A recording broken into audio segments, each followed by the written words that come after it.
ओम शांति मंगेश भैया। ओम शांति पाल भाई जी। आज के साकार मुरली जी।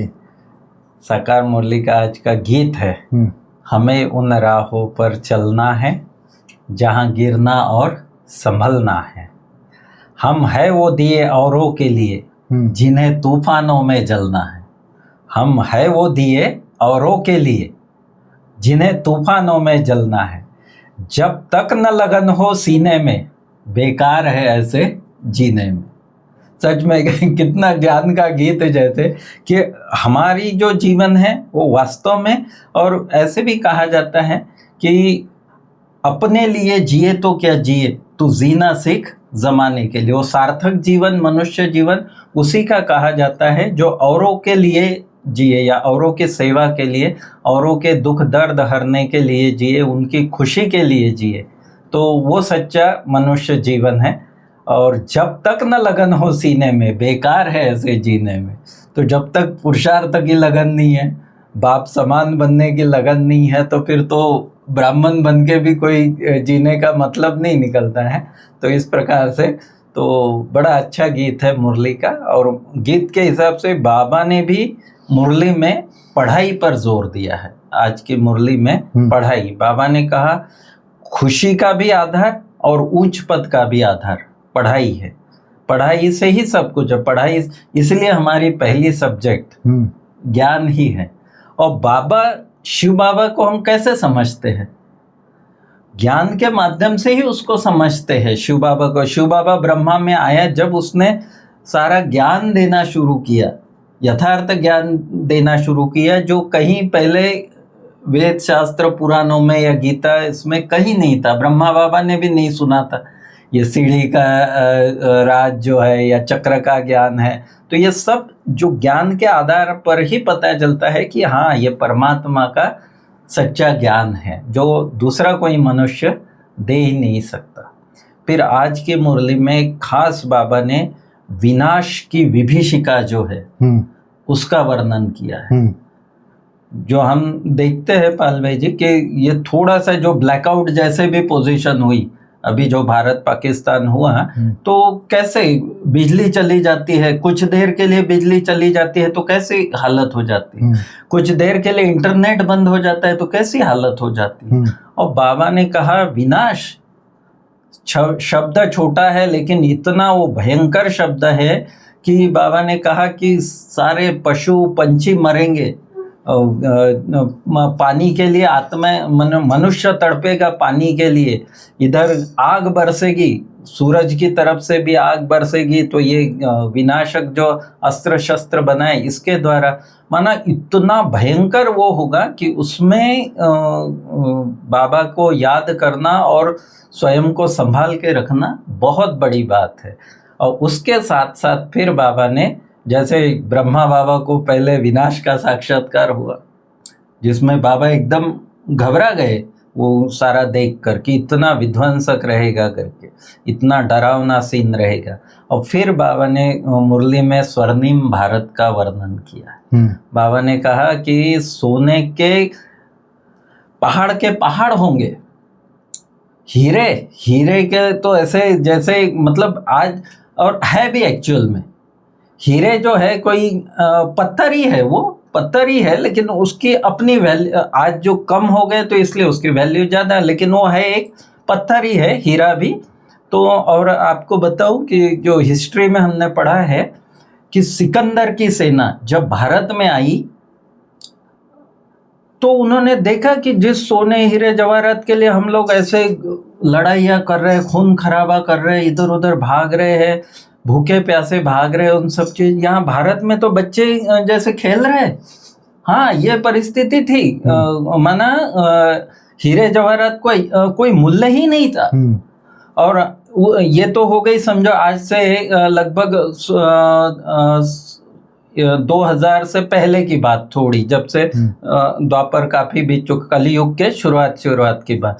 और आज से 500 साल पहले शिवाजी महाराज ने जब सूरत पर आक्रमण किया था, उस समय की बात है कि हीरो के ड्रम लेकर शिवाजी महाराज वहां से अपने उधर रायगढ़ की तरफ गए थे। तो इस प्रकार का वर्णन है भारत का। माना ये आपके सोमनाथ का मंदिर, उसको कितनी बार लूटा गया, फिर भी वो हीरे जवाहरात खत्म नहीं होते। तो इतना भारत, तो यही हमारा स्वर्णिम भारत था, जो बाबा कहते हैं अभी मैं फिर से वो स्थापना करने के लिए आया हूँ। और उस राज्य में जाने के लिए, उस स्वर्णिम दुनिया के जाने के लिए सबसे मुख्य बात है, मैं जो पढ़ाई पढ़ाता हूँ वो पढ़ाई अच्छी रीति पढ़ो। मैं चाहूँगा कि आप विस्तृत रूप से मुरली पर प्रकाश डालें। आज 31 मई 2025 है मंगेश भाई। हाँ जी। आज बाबा ने कहा है, मीठे बच्चे, जब तक जीना है तब तक पढ़ना और पढ़ाना है। खुशी और पद का आधार है पढ़ाई। जब तक ब्राह्मण लाइफ है तब तक अपने को समझना है हम बीके हैं। हाँ, स्टूडेंट है। तो बीके हैं, ब्राह्मण हैं, मीन्स ये हमारा ब्राह्मण लाइफ जब तक है तब तक हमारा स्टूडेंट लाइफ है। तो स्टूडेंट का काम होता है पढ़ना और पढ़ाना। और जितना पढ़ाई को पढ़ेंगे, पढ़ाई बुद्धि में रहेगी, उतना जो है हमको खुशी भासेगा। और भविष्य में पद भी, लौकिक दुनिया में भी जो जितना ज़्यादा पढ़ाई पढ़ता है उतना उच्च पद पाता है। उसी प्रकार इस पढ़ाई में भी जो अच्छी रीति पढ़ेंगे वह भी अच्छी रीति पद पाएंगे, बाबा ने कहा। फिर बाबा ने आज बोला, सर्विस की सफलता के लिए मुख्य गुण कौन सा चाहिए। बाबा ने कहा सहनशीलता का गुण चाहिए। हर बात में सहनशील बनकर आपस में संगठन बनाकर सर्विस करो। सहनशील करना अर्थात एडजस्ट करना। ये नहीं कि उसने ये बोल दिया, ये नहीं कर रहा है, उसने वो नहीं कर रहा है तो ये नहीं कर रहा है, वैसा नहीं। आपस में मिलजुल करके, एक दूसरे को सुन करके, सह करके, समा करके, संगठन बनाकर सर्विस करो, बाबा बोलता है। भाषण आदि के प्रोग्राम लेकर आओ। मनुष्यों को नींद से जगाने के लिए अनेक प्रबंध निकालो। जो तकदीरवान बनने वाले वह पढ़ाई भी रुचि से पढ़ेंगे, बाबा बोलता है। तो सर्विस में अगर सफलता प्राप्त करनी है तो सहनशीलता का गुण, एडजस्टमेंट का गुण धारण करना ही पड़ेगा, बाबा ने कहा। फिर आज बाबा ने, जैसे गीत तो चला ही है, हमें उन राहों पर चलना है। तो आज बाबा ने कहा, तुम वंडरफुल बाप की संतान हो। तुम बच्चे भी न रचता को न रचना के आदि मध्य अंत को जानते थे।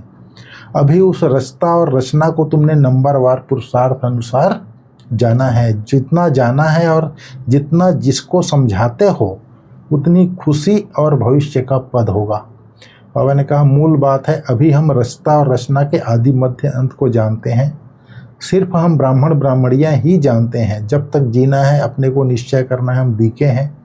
शिव बाबा से वर्षा ले रहे हैं सारे विश्व का। पूरी रीति पढ़ते हैं, वह कम पढ़ते हैं, वह अलग बात है, फिर भी जानते तो हैं ना, हम उनके बच्चे हैं। फिर प्रश्न उठता है पढ़ने अथवा न पढ़ने का, बाबा ने कहा। फिर बाबा ने कहा, जैसे पढ़ाई है, जब तक जीना है तब तक पढ़ना है, बाबा बोलता है इस लाइफ में। लेकिन वो जो लौकिक स्टूडेंट लाइफ होता है, स्टूडेंट लाइफ में कोई अंत तक पढ़ाई नहीं होती है। वहाँ एक लिमिटेड समय होता है, 20 वर्ष की आयु, 25 वर्ष की आयु तक, उसके बाद नौकरी करते हैं। स्टूडेंट लाइफ में कोई अंत तक पढ़ाई नहीं चलती है, समय होता है। तुमको तो जब तक जीना है पढ़ना और पढ़ाना है। फिर बाबा कहते हैं, अपने आप से पूछो कि कितनों को बाप का परिचय देते हैं। फिर बाबा ने कहा, मनुष्य तो मनुष्य ही है, देखने में कोई फर्क नहीं पड़ता, शरीर में फर्क नहीं है किसकी, उन मनुष्यों और हम मनुष्यों में भी। अंदर बुद्धि में पढ़ाई गूंजती रहती है, हमारे में उसमें क्या फर्क है सामान्य इंसान में। हम लोगों की बुद्धि में ईश्वरीय पढ़ाई गूंजती रहती है, बाबा। और वो मनुष्य भी हैं, हम भी मनुष्य, सकल हमारे जैसा ही है, हमारे जैसा ही कर्म कर रहे हैं। लेकिन हमारा फर्क ये है कि अंदर, हमारे अंदर बाप की पढ़ाई गूंजती रहती है। जितना जो पढ़ेगा उतनी उनको खुशी रहेगी। अंदर में यह रहता है कि हम नए विश्व का मालिक बनूंगा, अर्थात खुशी रहती है। फिर बाबा ने कहा, बाप ने हमको अपना बनाया है, हम क्या से क्या बनते हैं, पढ़ाई पर ही सारा मदार है।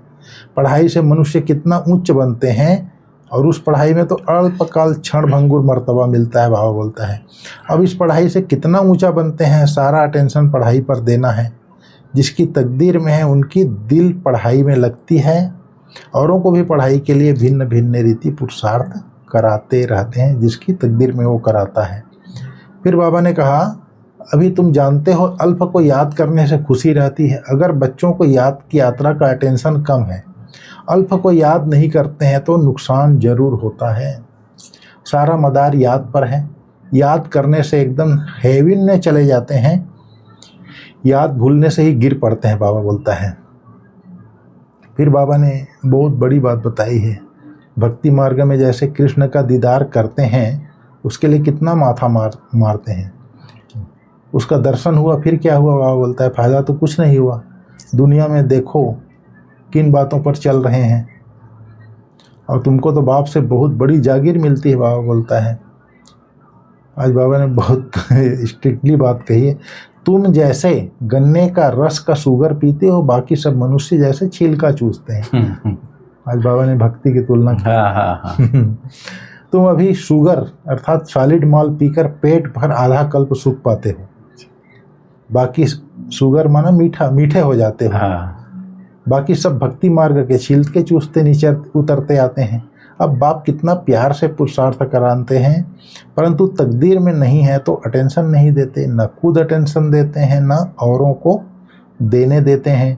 न खुद अमृत पीते हैं, न पीने देते हैं। बहुतों की ऐसी एक्टिविटी चलती है, अगर पूरी रीति पढ़ते नहीं, रहम दिल नहीं बनते, इसका कल्याण नहीं करते, तो वह क्या पद पाएंगे? बाबा ने कहा पढ़ने और पढ़ाने वाले कितना उच्च पद पाते हैं। फिर बाबा ने कहा बाप को और 84 के चक्र को याद करो तो बेड़ा पार हो जाएगा। यह मैसेज सबको देना है। अपने दिल से पूछो कहाँ तक मैसेंजर बना हूँ। जितना बहुतों को जगाएंगे उतना इनाम मिलेगा। अगर जगाता नहीं हूँ तो ज़रूर कहाँ सोया हुआ हूँ, फिर मुझे इतना उच्च पद मिलेगा नहीं। सर्विस पर भी रहना है। मूल बात है बाप का परिचय देना। बाप ने ही भारत को स्वर्ग बनाया था, अभी नर्क है फिर स्वर्ग होगा। चक्र तो फिरना है। तमो प्रधान से सतो प्रधान बनना है। बाप को याद करो तो विकार निकल जाएंगे, बाबा ने कहा।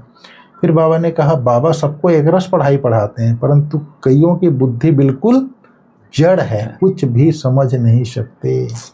इतना कचरा भरा है उसके अंदर जाता ही नहीं बाबा का ज्ञान। जड़ है, बाबा बोलता है, कुछ भी समझ नहीं सकते। यह भी ड्रामा में नूंद है। बाप कहते हैं इनकी तकदीर में नहीं है तो हम भी क्या कर सकते हैं। हम तो सबको एक रस पढ़ाते हैं, पढ़ते नंबरवार हैं। कोई अच्छी रीति समझ कर और समझाते हैं, औरों का भी जीवन हीरे जैसा बनाते हैं। कोई तो बनाते ही नहीं है। उल्टा अहंकार कितना है। जैसे साइंस वालों को माइंड का, अपने बुद्धि का कितना घमंड है। दूर दूर आसमान को, समुद्र को देखना चाहते हैं। बाप कहते हैं इससे फायदा कुछ नहीं है। मुक्त साइंस घमंडी अपना माथा खराब कर रहा है, क्योंकि उनको बड़ी बड़ी पगार मिलती है।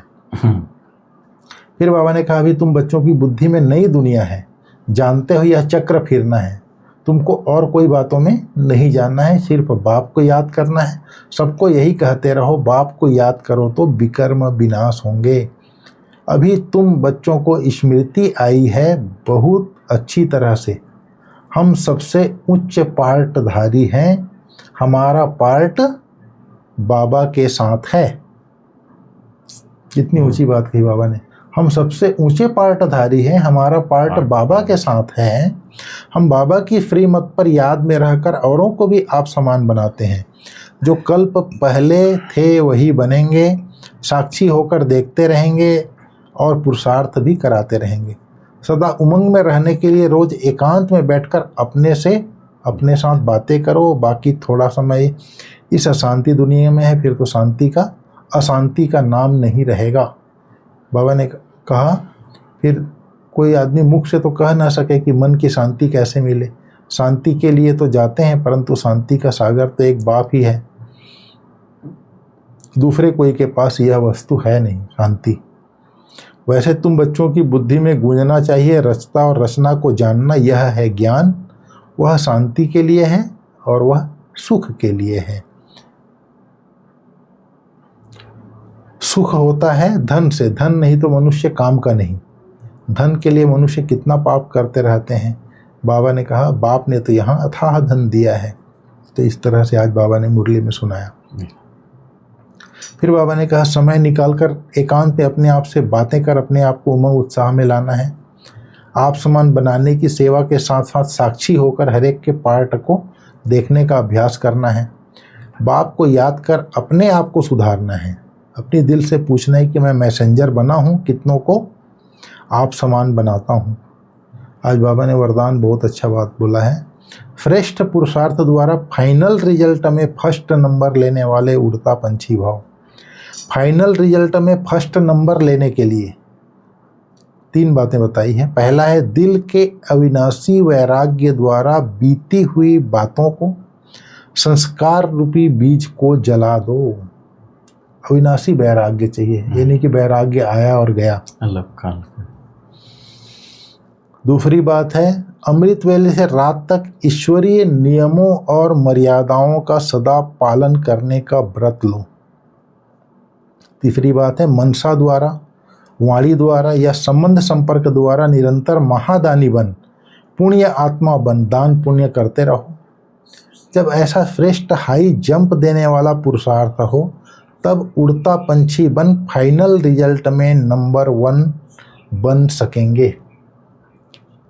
आज स्लोगन में बाबा ने कहा है वृत्ति द्वारा वायुमंडल को पावरफुल बनाना यही लास्ट का पुरुषार्थ व सर्विस है। वृत्ति जो है बुद्धि का पार्ट है। जितना जितना मन से संकल्प करते हैं, उसी संकल्प को बार बार चिंतन करते हैं तो वृत्ति में चला जाता है। तो वृत्ति अगर श्रेष्ठ बनती जाती है तो श्रेष्ठ वृत्ति से श्रेष्ठ वायुमंडल बनता है। तो उसी को आज बाबा ने कहा है वृत्ति द्वारा वायुमंडल को पावरफुल बनाना यही लास्ट का पुरुषार्थ व सर्विस है। ठीक है मंगेश भैया, ओम शांति।